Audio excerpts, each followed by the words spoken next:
چه باهوز بو پلهدارê qurquçand.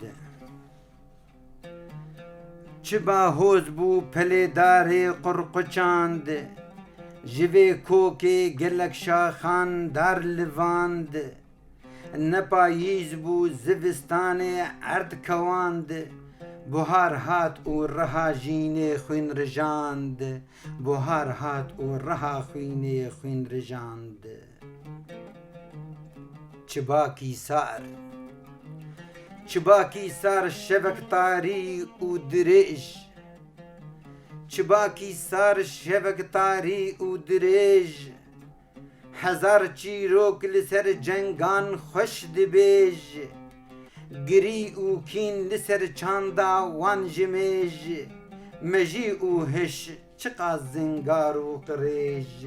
Çiqa zingar û qirêj.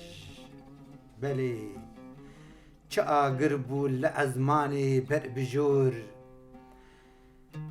Çi agir bû li ezmanê berbijor, wekî arê li nava dil kesk û sor. Çi dar û ber, çi dar û ber çi xan û danên bi mor. Şewatê girt li hawirdorê bi zor. Şewatê girt li hawirdorê bi zor. Çikandin çem, çikandin çem ferat û zab bûn zuha. Çikandin çem ferat û zab bûn zuha, qetandin deşt zinar û darên buha. Tewandin pişt wekî maldarên cuha, weşandin êş çima deng naçî guha. Weşandin êş çima deng naçî guha.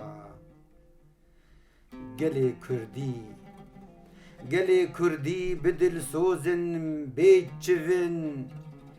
Gelê Kurdî bi dilsozin bê çivin, gelek sîxur bi xap û rîp û livin. Silavên wan etûn û pêt û bivin, nixêrxwazin ne wek şîr û hingivin. Didêrin kîn,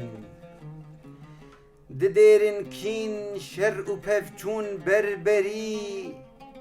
Bi zordarî diçin meydan bêserî, bi talan û bi wêran û tevgerî. Li her warî rijandin xwîn bêberî, li her warî rijandin xwîn bêberî.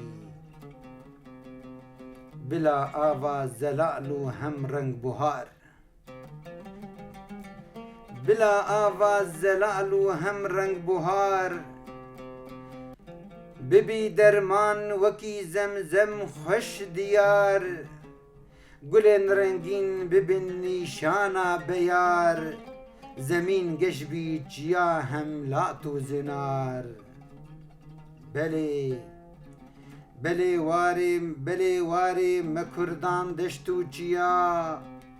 Ji her alî gul û beybûn û giya, bi pêşengî hemî rabin ser piya.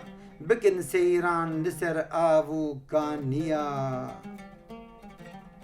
Hemî cîhan, hemî cîhan birader dost û heval.